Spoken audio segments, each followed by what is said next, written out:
இது வரைக்கும் கடவுளுடைய வார்த்தையை வாயால் சொல்கிற ஜனமாக நீங்கள் இல்லைன்னா இனிமேல் சொல்லி பாருங்கள். கடவுளுடைய வசனத்தை எடுங்க.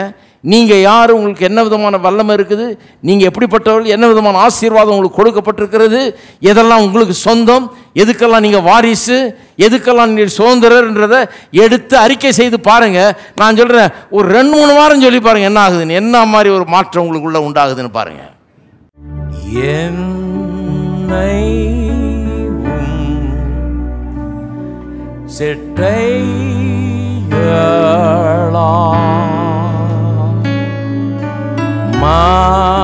மாரைத்து காத்திடுவீரே, கடலலைகள் சீரும் போது உயர்ந்திடுவேன் உம்மோடு நான், அனைத்தையும் நீராளும் தேவா, அறிந்து நான் அமர்ந்திருப்பேன், அறிந்து நான் அமர்ந்திருப்பேன். என் உள்ளமே இளைப்பாறு,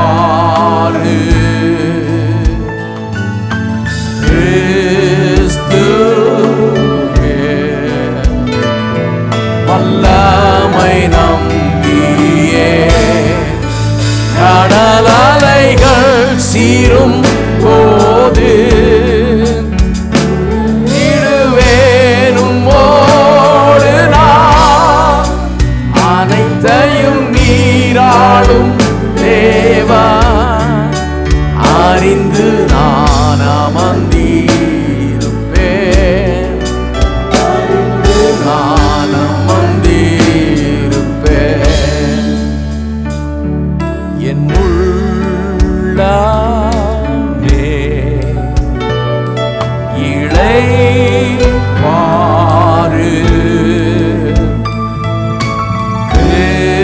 கிறிஸ்துவே வல்லமை நம்பியே, கடலலைகள் சீரும் போது உயர்ந்திடுவேனும் ஓடு நான், அனைத்தையும் நீராளும் தேவா, அறிந்து நான் அமர்ந்திருப்பேன், அறிந்து நான் அமர்ந்திருப்பேன். சென்னையில் சாம்பி செல்லத்துறை நடத்தும் போதகர்கள் கருத்தரங்கு நாள் ஜனவரி 21, 22, 23 ஆகிய நாட்களில் நடைபெற உள்ளது. இடம் அப்போஸ்தல ஐக்கிய சபை 47 வடமலை தெரு, புரசைவாக்கம், சென்னை 7. நேரம் காலை 9 மணி முதல் மாலை 6 மணி வரை. இக்கருத்தரங்கில் செய்திகள் தமிழில் மட்டுமே வழங்கப்படும். இக்கருத்தரங்கில் கலந்து கொள்ள முன்பதிவு அவசியம். மேலும் விவரங்களுக்கு கீழ்காணும் எண்ணில் தொடர்பு கொள்ளுங்கள்.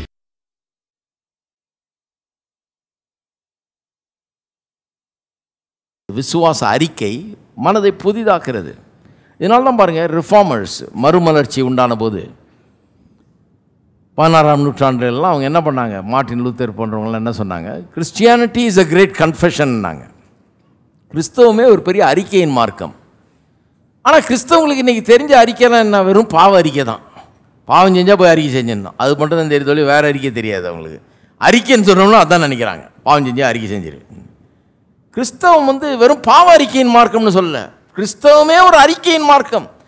அப்படின்னா பாவம் நான் செய்யும்போது தான் அறிக்கை செய்கிறேன். பாவம் என்னைக்காவது செய்யும்போது, எப்போ பார்த்தாலும் பாவம் செஞ்சு அறிக்கை செய்யிட்டா இருக்கிறோம் நம்ம கிடையாது. பாவம் செய்யும்போது அறிக்கை செய்கிறோம். கிறிஸ்தவம் அறிக்கையின் மார்க்கம்னா வேற ஒரு அறிக்கை இருக்குது. அது என்னன்னா, நான் எதை விசுவாசிக்கிறேனோ அதை அறிக்கை செய்கிறேன். I confess my faith and what I believe. நான் எதை விசுவாசிக்கிறேனோ அதை அறிக்கை செய்கிறேன். அதுதான் கிறிஸ்தவம். இருக்கீங்களா? கிறிஸ்தவத்தினுடைய இது என்னன்னா, நான் விசுவாசிக்கிறதை அறிக்கை செய்கிறேன். அதான் பவுல் அப்போஸ்தலன் சொல்கிறார், 2 கொரிந்தியர் 4:13 சொல்கிறார் இல்லையா, நான் விசுவாசித்தேன் ஆகியால் பேசினேன் என்று எழுதியிருக்கிறபடி நாங்களும் அதே விசுவாசத்தின் ஆவியை உடையவர்களாக இருந்து விசுவாசிக்கிறோம் ஆகையால் பேசுகிறோம். நாங்களும் அதே டைப் தான்றாரு. பழைய ஏற்பாட்டில் எழுதியிருக்குது, விசுவாசித்தேன் ஆகியால் பேசினேன்னு. நான் அதே இதை சேர்ந்தவன் தான்றாரு. தான் கிறிஸ்தவம். விசுவாசிக்கிறேன் ஆகியால் பேசுகிறேன். நான் எதை விசுவாசிக்கிறேன்னு அதான் பேசுகிறேன். என்னுடைய விசுவாசத்தை நான் பேசுகிறேன்றார். சரி, அப்போ பேசும்போது என்னுடைய மனம் புதிதாகிறது. இந்த மனம் புதிதாகிறது ரொம்ப முக்கியம். பாருங்கள், நம்ம ரட்சிக்கப்படும் போது இருதயம் புதிதாகுது. அதாவது நம்முடைய உள்ளம், நம்முடைய ஆவி, நம்முடைய உள்ளான மனிதன் புதிதாகிறான். மனம் புதிதாகலை, வேறு எதுவும் புதிதாகிறது இல்லை. விசுவாசிக்கும் போது என் முகலாம் மாறிச்சா, உங்கள் முகலாம் மாறிடுதா? முகம் மாறிடுதுன்னா எல்லாம் புதிதாக, எல்லாம் வந்து ரட்சிக்கப்பட்டுருவாங்க. நாளைக்கே வந்து வேறு முகம் வேணும்னு. வேறு எதுவும் புதுசாகலை. அதே மூக்கு மொழி தான், அதே ஹைட்டு தான், அதே வெயிட்டு தான், அதே இதுதான். ஒரு 4-5 பவுண்டு குறையும்னு சொன்னால் கூட நிறைய பேர் வந்து சேர்ந்துருவாங்க. அதெல்லாம் சொல்லவே இல்லை. எதுவும் மாறுறதில்லை, எல்லாம் அப்படியே தான் இருக்குது. எது மாறுது? உள்ளம் மாறுகிறது. உள்ள ஒரு மாற்றம் ஏற்படுகிறது. அதுதான் ரட்சிப்பு. ஒருவன் கிறிஸ்துவுக்குள் இருந்தால் அவன் புது சிருஷ்டியார். பழையவெல்லாம் ஒழிந்து போயினா எல்லாம் புதிதா. என்னென்ன முகத்துலேயும் உருவத்துலேயுமா அது சொல்லியிருக்குது. எல்லாம் புதிதா என்னென்னு கிடையாது. ஒன்றுமே புதிதாக இல்லை. இங்கே எது புதிதாச்சு? உள்ளம் தான் புதிதாகிறது இல்லையா? அப்போ சரீரம் புதிதாகலை, மனம் கூட புதிதாகலை. மனம் கூட, புத்தி கூட பாருங்கள் நிறைய அப்படி தான் இருக்குது. அதனால தான் சில கிறிஸ்தவங்க இயேசுவை விசுவாசித்து ஏற்றுக்கொண்டு எல்லாம் பண்ணுவாங்க. ஆனால் புத்தி மாறாது. புத்தி வந்து அந்த பழைய புத்தி இருக்கிறதுனால தான் சில கிறிஸ்தவங்களை பார்த்திங்கன்னா உருப்படாத கிறிஸ்தவங்களாக இருப்பாங்க, ஒழுங்கில்லாத கிறிஸ்தவர்களாக இருப்பாங்க. ஏன்னா புத்தி வந்து அந்த பழைய புத்தி. அந்த புத்தியை மாற்றாதனால இவங்க என்ன தான் இயேசுவை விசுவாசித்து ஏற்றுக்கொண்டாலும் கூட அந்த புத்தியை இவங்களுக்கு கெடுக்கிறது. சரி, இந்த புத்தி மாறணும். அதனால் அப்போஸ்தலனாகிய பவுல் சொல்கிறார் பாருங்கள், 12ஆம் அதிகாரத்தில் ரோமர்கள் 12ஆம் அதிகாரம் 2ஆம் வசனத்திலாம் சொல்கிறாரு, நீங்கள் பிரபஞ்சத்துக்கு ஒத்த வேஷம் தெரியாமல் தேவனுடைய நன்மையும் பிரியமும் பரிபூர்ணமான சித்தம் என்னது என்று பகுத்தறியத்தக்கதாக உங்கள் மனம் புதிதாகிறதுனாலே மறுரூபமாக. யாருக்கு சொல்கிறாரு? விசுவாசிகளுக்கு சொல்கிறாரு. ரட்சிக்கப்பட்ட விசுவாசிகளுக்கு சொல்கிறார், சபையில் இருக்கிற ஆளுகளுக்கு சொல்கிறாரு. மனம் புதிதாகணுன்றார். அப்போனா புதிதாகலைன்னு அர்த்தம். உள்ளம் புதிதாகிடுச்சு, மனம் புதிதாகவில்லை, புதிதாகணுன்றார். சரி, புதிதாகலைன்னா என்ன ஆகும்? ஒரு உதாரணம் சொல்கிறேன் பாருங்கள். ஒரு உதாரணம் பைபிள்லேருந்து காமிக்கிறேன், அப்புறம் நம்மளை உதாரணமாக யூஸ் பண்ணுவோம். ரெண்டும் ரொம்ப முக்கியம், அப்போ தான் புரிஞ்சுக்கொள்ள முடியும். புதிதாகலைன்னா என்ன உண்டாகுது, அது எப்படி நம்முடைய வாழ்க்கையை பாதிக்கிறதுன்னு காமிக்கிறேன். ரட்சிக்கப்பட்டால் போதாது, மனம் புதிதாகணும். அந்த மனம் புதிதாகிறதுக்கு இந்த வார்த்தையை வாயில் வச்சு சொன்னால் தான் மனம் புதிதாக முடியும். அதுதான் சொல்ல வரேன். புதிதாகலைன்னா என்னென்னு காமிக்கிறேன். பேதுரு பாருங்க, பேதுரும் சீஷலும் தண்ணி கடலில் போயிட்டுருக்குறாங்க, படகுல போயிட்டுருக்காங்க. கடல் கொந்தளிக்குது, காற்றும் அலையும் வீசுது. பயந்து போய் ஐயோ சாக போகிறமேன்னு கிடக்குறாங்க பயந்துக்கிட்டு. திடீர்னு பார்த்தா இயேசு நடந்து வர்றார் தண்ணியில். நடந்து வந்ததை பார்த்துட்டு பேதுரு சொல்கிறான், ஆண்டவரே அது நீரானால் என்ன வான்னு சொல்லணும், நானும் வந்துடுறேன், இறங்கி வரேன்றான். இயேசு வான்றார். கம்னு ஒரே ஒரு வார்த்தை தான் சொன்னார், வான்னார், கம். அந்த ஒரு வார்த்தையில் வந்து இவனை தண்ணி மேலே நடக்க வைக்கக்கூடிய சக்தி அந்த ஒரு வார்த்தைக்கு இருக்குது. வானத்தையும் பூமி உண்டாக்குன வார்த்தை இல்லை, வான்னு சொன்னதில் எந்திரிச்சு தண்ணியில் நடக்கிறான் பாருங்கள். அந்த கடல் மேலே நடக்கிறான். இவ்வளோ நேரம் ஐயோன்னு பயந்துட்டு இருந்தான், முழுக போகிறோமே நினச்சி அழுதுட்டு இருந்தானுங்க. இப்போ வந்து அதே தண்ணியில், அதே காற்றின் மத்தியில், அதே அலையின் மத்தியில் தண்ணியில் இறங்கி நடக்கிறான். சந்தோஷம். நடந்தானா இல்லையா? நடந்தான். ஆனால் திடீர்னு முழுக ஆரம்பிக்கிறான். நடந்தவன் நல்லா நடந்துட்டு தான் இருந்தான், ஆனால் முழுக ஆரம்பிக்கிறான் திடீர்னு ஒரு காலகட்டத்தில். ஏன் முழுக ஆரம்பிக்கிறான்? அலையும் காற்றையும் கண்டு மிரண்டு முழுக ஆரம்பிக்கிறான். அலையும் காற்றும் எப்படி இவனை மூழ்கடிக்க முடியும்? இவன் இறங்கி நடக்கிறதே வந்து அலை காற்று இருந்ததுனால தான் இறங்கி நடந்துட்டு இருக்கிறான். ஏற்கனவே நடந்துகிட்டு இருக்கிறான் பாருங்க. நல்லா திங்க் பண்ணிங்கன்னா, படகுல இருக்கிறவன் பயப்படுறதுல நியாயம் இருக்குது. படலில் உட்காந்துருக்கீங்க, காற்றடிக்குது, அலை அடிக்குது, ஐயோ கவுந்துருமோ அப்படின்னு நினைக்கிறதுல அர்த்தம் இருக்குது. நல்ல புத்தியை வச்சு யோசித்து பாருங்கள், அதில் அர்த்தம் இருக்குது. ஆனால் கடலில் நடக்கிறவன் காற்றடிக்குது, அலை அடிக்குது, கொந்தளிக்குது, அது மத்தியில் ஒருத்தன் கடலில் நடக்கிறான்னு வைங்க, அவன் ஐயோ அலை வந்துருச்சே, காற்று வந்துருச்சேன்னா அது நியாயமற்ற ஒரு எண்ணம். உட்கார்ந்துருக்கிறவன், படகுல உட்கார்ந்துருக்கிறவன் பயப்படலாம், முழுகிடுமோன்னு. தண்ணியில் நடக்கிறவன் எப்படி பயப்படலான்றேன். ஹலோ, இருக்கிறீங்களா? இவன் தண்ணியில் நடக்கிறதுக்கும் அந்த கடல் அலைக்கும் காற்றுக்கும் எந்த சம்பந்தமும் கிடையாது. அந்த கடல் அலையும் காற்றும் இவனை மூழ்கடிக்க முடியாது. எப்படி சொல்கிற முடியாதுன்னு? இவ்வளோ நேரம் நடந்தானே, எப்படி நடந்தான்? அது முடியும்னா அவன் இறங்கி காலை வச்ச உடனே உள்ளே போயிருக்கணுமே, இல்லையே, நடந்தானே. அப்போ நான் சொல்கிறேன், அந்த தண்ணியும் அந்த காற்றும் அந்த கடலும் அவனை மூழ்கடிக்க முடியாது. ஏன்னா அவன் ஏற்கனவே நடந்துகிட்டு இருக்கிறான். அப்போ முழுகிடுவோமோன்னு நினைக்கிறது நியாயமற்ற ஒரு எண்ணம். இது எங்கே இருந்து வந்தது? அவன் மனம் புதிதாகலை பாருங்க. மனம் புதிதாகலை. மனம் புதிதாகலைன்னா பாருங்கள், இப்படி தான் நமக்கும் வாழ்க்கையில் நல்லா போயிட்டே இருக்கும். ஆனால் திடீர்னு ஒரு பயம் தாக்கிடும். எல்லாம் போயிடுமோ, அவ்வளோதானா, முழுகிடுவோமோ அப்படிங்கிற ஒரு பயம் தாக்கும். அந்த நேரத்தில் மனுஷனுக்கு ஒன்றும் செய்ய முடியாது பாருங்கள். சிலர் அப்படியே நிலகுலைஞ்சு போயிடுவாங்க, நம்பிக்கை இழந்துருவாங்க, பயந்தே சாவாங்க பாருங்கள், பயந்தே தோல்வி அடைவாங்க. யோபு சொன்னான் பாருங்கள், நான் மிகவும் பயந்தது எனக்கு நேரிட்டதுன்ற மாதிரி பயத்தினாலேயே பிரச்சனையை வரவழைச்சிக்குவாங்க. அவங்களுக்கு வர்ற பிரச்சனை பிரச்சனையினால் அவங்க ஒன்றும் தோல்வி அடையலை. பயம் அவங்கள தோற்கடிச்சிருச்சு. பிரச்சனை அவங்களுக்கு வந்த பிரச்சனைக்கும் அவங்களுக்கு தோல்விக்கு சம்மந்தமே கிடையாது. பயத்தினாலேயே அவர்கள் தோல்வி அடைகிறார்கள். இந்த நம்மளை யோசித்து பாருங்கள். நான் கூட சில நேரத்தில் யோசிக்கிறது உண்டு. நான் அப்படியே ஊழிஞ்சு வந்துக்கிட்டு இருக்கிற காலங்களில் ஞாபகம் இருக்குது. சில நேரத்தில் இப்படிப்பட்ட சந்தேகங்கள், எண்ணங்கள், ஐயோ நம்மளால் முடியாதோ, இது எப்படி பண்ணுறது, ஐயோ அது பண்ணுமே, இது பண்ணுமே, இவ்வளோ பெரிய இதாச்சே, இது எப்படி நம்ம பண்ணுறது, அவ்வளோ காசுக்கு எங்கே போகிறது, இவ்வளோ இதுக்கு நம்ம என்ன பண்ணுறது, அப்படிலாம் யோசித்தது உண்டு. நான் யோசித்து ஒரு மாதிரி அப்படியே நில குலைஞ்சி போயிடுவேன். சில நேரத்தில் அப்படியே ஒரு 4 நாள் எல்லாம் வேணாயிடும். ஆமாம், நான் பார்த்துருக்கேன் நிறைய என் காலத்தில் ஆரம்பித்த ஆளுங்க, என் கூட படித்த ஆளுங்கள்லாம் கூட சிலர்லாம் அப்படியே விட்டுட்டு வேறு வேலையை பார்க்க போயிட்டாங்க பேசாமல். ஏன்னா இப்படி ஒரு சோர்வு வரும்போது அதை எப்படி மேனேஜ் பண்ணுறதுன்னு அவங்களால ஒன்றும் முடியாமல் அந்த நேரத்தில் அதில் அப்படியே அதை அடிச்சுட்டு போயிடுறாங்க. அந்த அலையில் அப்படியே மூழ்கிடுறாங்க. அதில் போய் அந்த பிரச்சனை அவங்கள அப்படியே மூழ்கடிச்சிருது பாருங்கள். ஆனால் நான் ஒரு காரியத்தை கண்டுபிடிச்சேன், இத்தனை வருஷத்தில் ஒரு காரியத்தை கண்டுபிடிச்சேன். இப்போல்லாம் இப்போ கூட அந்த பிரச்சனை வருது சில. அப்பப்போ ஒரு தாக்கும். எப்படி செய்ய போகிறா? செய்யவே முடியாது, ஒன்றால் செய்யவே முடியாது. ஏன் பதில் என்னன்னா, 30 வருஷமாக என்னால் செய்ய முடியாது தான் செஞ்சுக்கிட்டு வர்றேன்.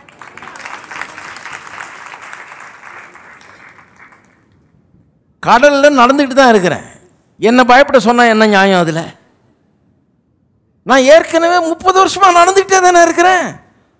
ரொம்ப நேற்று இன்னைக்கு இல்லை, ரொம்ப நாளாக நடந்துகிட்டு இருக்கிறேன். எத்தனை புயல் வந்தது, எத்தனை காற்று அடிச்சது, எத்தனை அலை அடிச்சது, எத்தனை சூறாவளி வந்தது, ஐயோ பொய்யோன்னு எல்லாம் கற்றுனாங்க, சிலர்லாம் முழுகுனாங்க, போனாங்க, வந்தாங்க. ஆனால் போயிட்டே இருக்கிறேன்.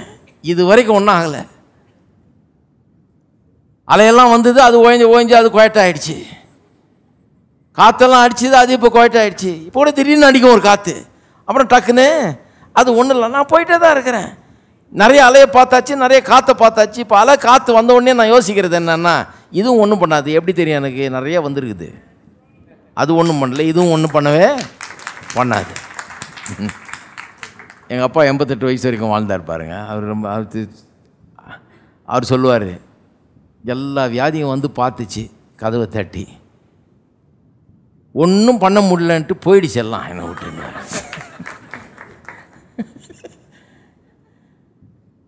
முதல்ல அவர் அதை சாப்பிடாத, கடைசி காலத்தில் எல்லாம் சாப்பிட ஆரம்பிச்சிட்டார். சொல்கிறார், குடு இப்போ எல்லாம் ரொம்ப கம்மியாக இருக்குது, இதெல்லாம் இன்னும் சாப்பிட்ணும் நான் நல்லா அப்படின்னு நல்லா சாப்பிடாரு.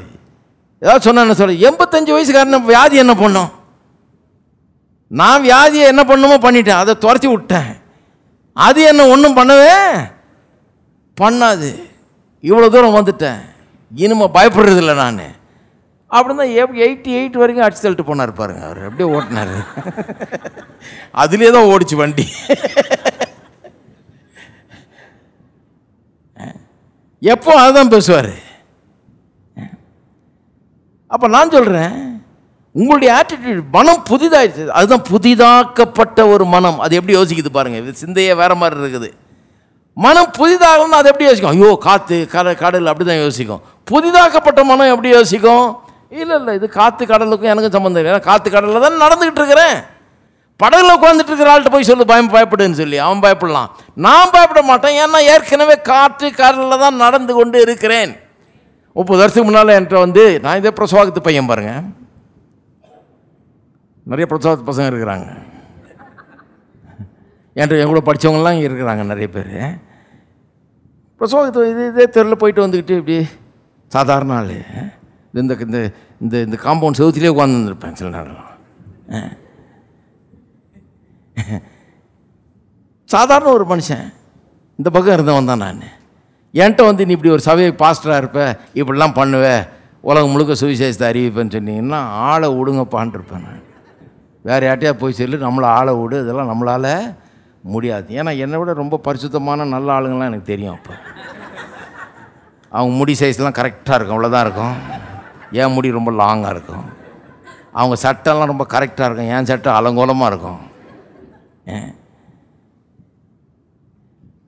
அவங்க எப்போவுமே பெரிய அப்படியே பரிசுத்திலே மறந்துக்கிட்டு இருந்தாங்க.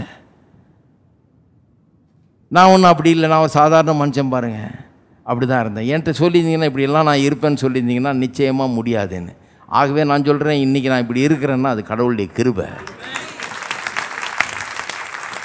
இப்படி இருக்கிறதுக்கு நான் தகுதி உள்ளவன்றதுனால அப்படி ஆகலை, கடவுளுடைய கிருபை எனக்கு இருக்கிறதுனால அப்படி ஆகிருக்கிறேன், அவ்வளோதான். இதை நான் ஒவ்வொரு நாள் யோசித்து பார்க்குறேன் பாருங்கள். நான் இப்போ இருக்கிறதே கடவுளுடைய கிருபை தான். இப்படி ஆக்குனதே கடவுள் தான். நான் ஆக்கினேன். இது என்னுடைய திறமையோ என்னுடைய ஆற்றல் கிடையாது, கடவுள் அப்படி ஆக்கியிருக்கிறாரு. கடவுள் நினச்சா ஒரு மனுஷனை எடுத்து என்னவா ஆக்குறாரு அவர். நான் கடவுளுடைய கையில் இருக்கிறேன், இவ்வளோ நாள் அவர் நடத்தினார். இனிமேல் வரப்போகிற காரியங்கள்லாம் நடத்த முடியுமா, செய்ய முடியுமா, அது ஆகுமா, இது ஆகுமா, முடியுமா, முடியாதா? சிலர் நம்பர்ஸ் எல்லாம் சொல்லும்போது இது இவ்வளோ ஆகும், அது அவ்வளோ ஆகணும், ஐயோ அப்பான் இருக்குது. ஆனால் நான் அதுதான் யோசித்து பார்க்குறேன், முடியும். ஏன்னா இவ்வளோ நாள் முடிஞ்சது, அது எனக்கு என்ன காமிக்குது, இனிமேலும் முடியும். இவ்வளோ நாள் செய்ய முடியாதுதான் செஞ்சுக்கிட்டு வர்றேன், இனிமேலும் செய்ய முடியாதுதான் செய்வேன். இனிமேல் வந்து எதுக்கு நான் செய்ய முடிஞ்சதா பார்த்து செய்யணும். ஹலோ, எனக்கு பைத்தியமாக பிடிச்சிருக்கு. இவ்வளோ நாள் செய்ய முடியாததான் செஞ்சுக்கிட்டு வர்றேன், கடலில் நடந்துக்கிட்டு வர்றேன். இனிமேல் தரையில் நடக்க விரும்பலை, கடல்லையே நடக்கிறேன். காற்றடிக்கட்டும், அலை வீசட்டும், காற்றடிக்கட்டும், புயல் வரட்டும், என்ன வரட்டும், முழுக போகிறதில்லை. முழுகிறதுக்கும் அந்த காற்றுக்கும் சம்பந்தம் கிடையாது. அது என்ன முழுக்க அடிச்சிருக்க முடியும்னா இவ்வளோ நாளில் முழுக்க அடிச்சிருக்கணும், முழுக்க அடிக்கலை. ஆகவே இனிமேல் முழுக்க அடிக்காது. மைண்டு எப்படி வேலை செய்து பாருங்கள். மைண்டு தான் சொல்லியிருக்கேன் இல்லையா. ஒருத்தன் ஆப்பிரிக்கா எங்கேயோ ஏதோ ஒரு தேசத்துக்கு அனுப்பிச்சாங்களாம் பாருங்கள். எங்கேயோ ஒரு ரிமோட் பிளேஸ்க்கு, ஐயோ ஒரு மூலை இங்கே அனுப்பிச்சு இங்கிலாந்துலேருந்து ஷூ கம்பெனி ஆரம்பிக்கிறதுக்கு அனுப்பிச்சிருக்கிறாங்க. அவன் போய் பார்த்துருக்குறான். பார்த்தா யாருமே ஷூ போட்டு இல்லைங்க அந்த ஊரில், எல்லாம் வெறுங்கால் நடந்துட்டுருக்கான். உடனே ஒரு ஃபோன் பண்ணானப்பா, முதல்ல டிக்கெட்டை வாங்கி என்னை ஊருக்கு திருப்பி கூப்பிட்டுங்க, தப்பான ஊருக்கு அனுப்பிச்சிட்டிங்க, எவங்காலையும் ஷூ இல்லை, ஷூனால என்னன்னு தெரியல, இந்த மாதிரி ஊருக்கு அனுப்பிச்சா நான் என்னத்தை பண்ணுறதுங்க அப்படின்ன உடனே கம்பெனிக்காரன் திருப்பி டிக்கெட்டை கொடுத்து வீட்டுக்கு அனுப்பிச்சிட்டாங்க. அதே ஊருக்கு இன்னொருத்தர் அனுப்பிச்சாங்க. இவன் அங்கே போய் சேர்றதுக்குள்ளே அங்கேருந்து இன்னொரு ஆள் அனுப்பிச்சாங்க. அதே ஊருக்கு அனுப்பிச்சிருக்காங்க. அவன் வந்து இறங்கி பார்த்துட்டு உடனே ஃபோன் எடுத்தானான். ஃபோன் பண்ணிட்டு இருக்கிற அவ்வளோ ஷூவையும் கப்பலில் ஏற்றிங்க அனுப்புங்க. ஒருத்தங்காலில் கூட ஷூ இல்லை.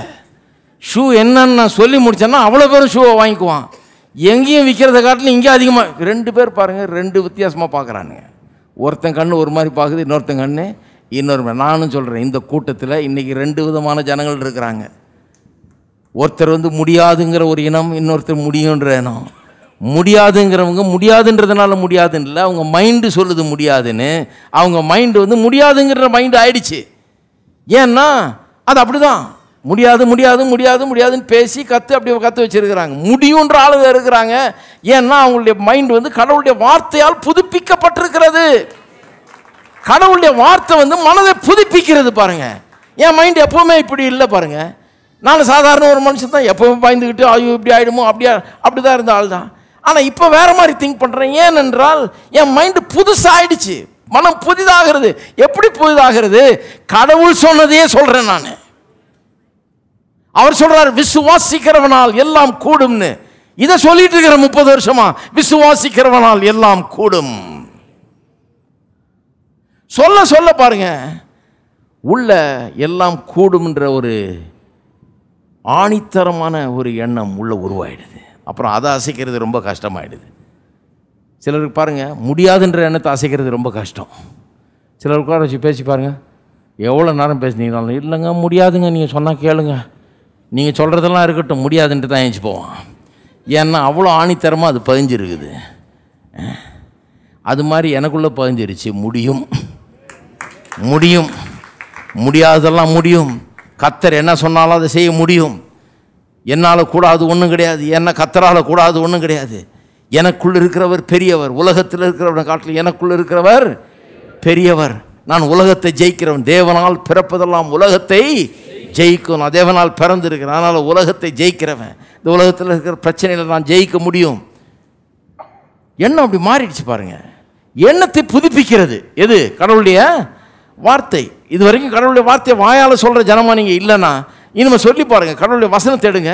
நீங்கள் யார், உங்களுக்கு என்ன விதமான வல்லமை இருக்குது, நீங்கள் எப்படிப்பட்டவர்கள், என்ன விதமான ஆசீர்வாதம் உங்களுக்கு கொடுக்கப்பட்டிருக்கிறது, எதெல்லாம் உங்களுக்கு சொந்தம், எதுக்கெல்லாம் நீங்கள் வாரிசு, எதுக்கெல்லாம் நீங்கள் சுதந்திரன்றதை எடுத்து அறிக்கை செய்து பாருங்கள். நான் சொல்கிறேன், ஒரு 2-3 வாரம் சொல்லி பாருங்கள் என்ன ஆகுதுன்னு, என்ன மாதிரி ஒரு மாற்றம் உங்களுக்குள்ளே உண்டாகுதுன்னு பாருங்கள். லேசான மாற்றம் இல்லை, பெரிய மாற்றம் உண்டாகும். ஆள் லுக்கே மாறிடும். ஹலோ, கலை உண்டாயிடும். இருக்கீங்களா? முகமே பிரகாசமாயிடும். அவரை நோக்கி பார்த்து பிரகாசம் அடைந்தார்கள் இருக்கு. நான் சொல்கிறேன், கர்த்தருடைய வார்த்தையை நோக்கி பாருங்கள், முகம் பிரகாசமாயிடும். ஈரலடைஞ்சு கிடைக்கிற முகங்கள், நம்பிக்கை இழந்து கிடக்கிற முகம்லாம் பிரகாசம் அடையும். கர்த்தருடைய வார்த்தையை நோக்கி பார்க்கும்போது. நோக்கி பார்க்கறதுக்கு எங்கே சான்ஸு? கடவுளுடைய வார்த்தையை சொல்லி சொல்லி சொல்லி சொல்லி தான் மனதை புதிதாக்கணும். மதுரையில் வெற்றி வாழ்வு கூட்டங்கள். சாம்பி செல்லத்துறை பேசுகிறார். நாள் 2015 ஜனவரி 15-16. நேரம் காலை 10 மணி முதல் மாலை 4 மணி வரை. இடம் ஜீவ வார்த்தை ஆலயம், மாடக்குளம் ரோட், மதுரை 3. மேலும் விவரங்களுக்கு கீழ்காணும் எண்ணில் தொடர்பு கொள்ளுங்கள்.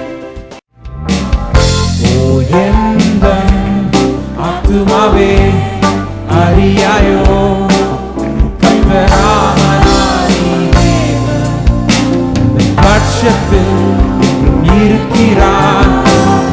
அஞ்சாதே ஆத்துமாவே அமர்ந்திரு, இனியும் வளர்க்கரத்தான் பலம் தந்து தாங்குவார். உயர்ந்து கழுகை போல நான் எழும்புவேன். நடந்தாலும் ஓடினாலும் சோர்ந்திட மாட்டேன். தேவரீ போவதில்லை வழி, ஆச்சரியம் உம்மை என்றும் நான் நம்புவேன். உயர்ந்து கழுகை போல நான் எழும்புவேன். நடந்தாலும் ஓடினாலும் சோர்ந்திட மாட்டேன். தேவரீ சோர்ந்து போவதில்லை வழி, ஆச்சரியம் உம்மை என்றும் நான் நம்புவேன்.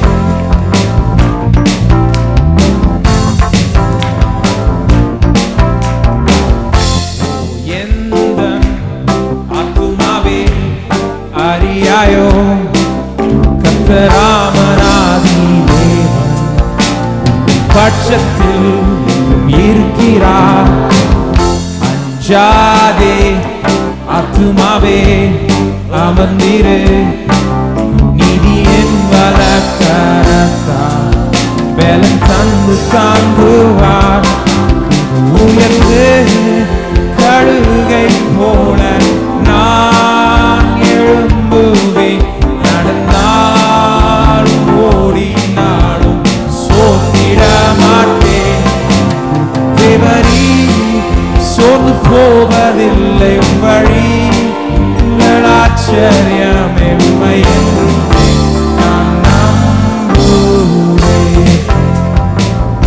உயர்ந்து